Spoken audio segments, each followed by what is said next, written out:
सगळ्यांनाच आज रामकृष्ण हरी माऊली. आज मी इकडे सतत कानावरती ऐकते. इतकं गोड वाटतंय, इतकं मन अगदी प्रसन्न झाल्यासारखं वाटतंय. का म्हणते का, कारण मी आज आलेले आहे संत तुकाराम महाराजांची जी पालखी आहे ना, देहू येथून निघालेली, ती आज बारामतीच्या पुढे निमगाव इथे प्रस्थान केलेलं आहे बारामतीमधून या पालखीने. आणि मी या पालखी पाहण्यासाठी, हा सोहळा अनुभवण्यासाठी, या वारीमध्ये हे सुख घेण्यासाठी मी आज बारामतीच्या पुढे जे निमगाव आहे ना, तिथपर्यंत मी या पालखीत जाणार आहे. तुम्ही बघू शकता किती छान आणि उत्साहित असं वातावरण या पालखीचं आहे. मी बराच वेळ या पालखीबरोबर चालत गेले आणि एक वारीचा जो अनुभव आहे ना, तो अनुभवण्याचा प्रयत्न केला. खरंच खूप छान असं वाटलं या पालखीमध्ये मला पण. तर एकंदरच काय तर म्हणतात ना, हा सुख सोहळा स्वर्गी नाही, याची डोळी याची देही. खरंच या वारीमध्ये पाऊल ठेवल्या मला याचा अनुभव आला आणि मी ही वारी अनुभवली. पहिल्यांदाच मी ही वारी अनुभवली आहे आणि इतका छान असा अनुभव मला या वारीचा मिळाला ना. इथल्या लोकांचा उत्साह, त्यांची ती एनर्जी, माऊलींचा जयघोष, टाळांचा नाद खरंच आपल्याला एक असं एनर्जी देऊन जातो. मन अतिशय प्रसन्न होऊन जातं. आपण आपले सगळं दुःख, सगळे विचार इथे आपण मागे सोडतो आणि फक्त माऊलींच्या गजरामध्येच होऊन जातो. हा अनुभव मलाही मिळाला. खूप मोठी अशी पालखी आहे, तुम्ही बघू शकता. हा बारामती इंदापूर रोड आहे आणि इंदापूरला ही पालखी उद्या जाणार आहे. आज तिचा निमगाव केतकी या ठिकाणी मुक्काम आहे. तर बारामती येथून निघून ही आता निमगावच्या दिशेने चाललेली पालखी आहे. संत तुकाराम महाराजांची ही पालखी आहे. अनेक किलोमीटर आपल्याला हे वारकरीच दिसत आहेत. दोन ज्या मोठ्या पालख्या असतात, एक संत ज्ञानेश्वर महाराजांची आणि दुसरी तुकाराम महाराजांची. तर संत तुकाराम महाराजांची पालखी मी आज तुमच्याबरोबर, माझ्याबरोबर तुम्हालाही दाखवण्याचा प्रयत्न करत आहे. बघू शकता तुम्ही. आपोआप आपले पाय यांच्या बरोबर तालात पडत राहतात. कुठलंही किती किलोमीटर चाललो याचा अंदाजही आपल्याला याच्यामध्ये येत नाही. एक एनर्जी मिळते. पुढे तुम्ही बघताय तर संत तुकाराम महाराजांची पालखी आहे.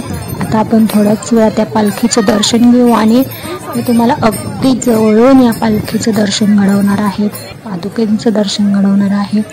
बघू शकता. आता आपण पालखीच्या थोडंसं पुढं आलेलो आहोत आणि पालखी तुम्हाला मी अगदी जवळून दाखवते. किती फुलांनी अगदी छान अशी सजावट आहे आणि अतिशय नयनरम्य असं हे देखणं रूप. बघू शकता ही पालखी. अगदी जवळून तुम्हाला मी याचं दर्शन घडवते. खरंच खूप छान दर्शन मला या पालखीचं झालं. मी पहिल्यांदाच इतकं जवळून दर्शन घेतलेलं आहे. चालत दर्शन घ्यायचं हे आपल्याला. ज्या ठिकाणी गाव असतं तिथे लोकांची गर्दी वाढत जाते दर्शनासाठी. तुम्ही पूर्ण व्हिडिओ पहा. तुम्हाला या वारीचं मी खूप छान असं जवळून दर्शन घडवलेलं आहे. नक्की व्हिडिओ पूर्ण पहा, स्किप न करता.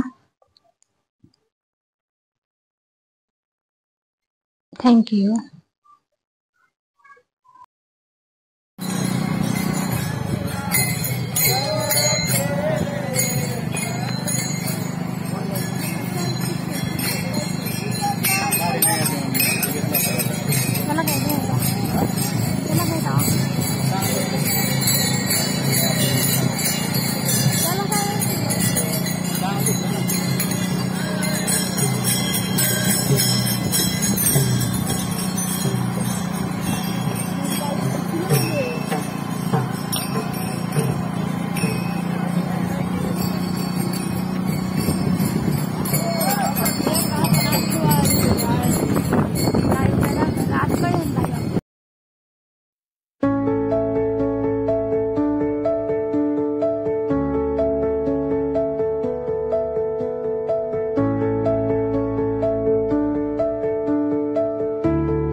गावाला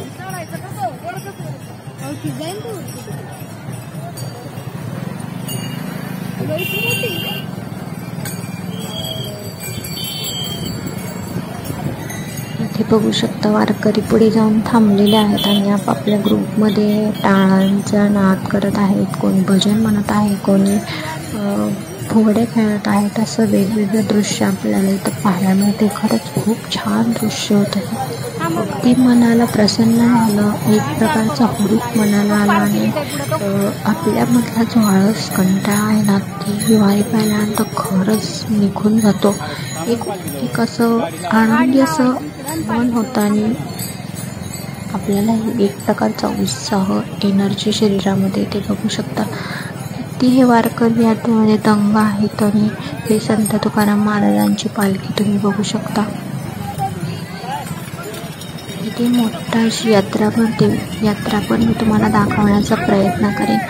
एक एनर्जी, एक ऊर्जा या वारीमधून आपल्याला मिळत असते. तर तुम्ही पाहिलं दृश्य तरी तुमच्या मनामध्ये एक एनर्जी निर्माण होते. अतिशय विलोभनीय असं हे दृश्य पाहायला मला मिळालं. मी पहिल्यांदाच वारी अनुभवली आहे आणि तुम्हालाही दाखवण्याचा प्रयत्न केला. बघू शकता तुम्ही विठुरायाचा गजर करत करत माऊली विठुरायाच्या दर्शनासाठी झगझग पुढे जातच आहेत.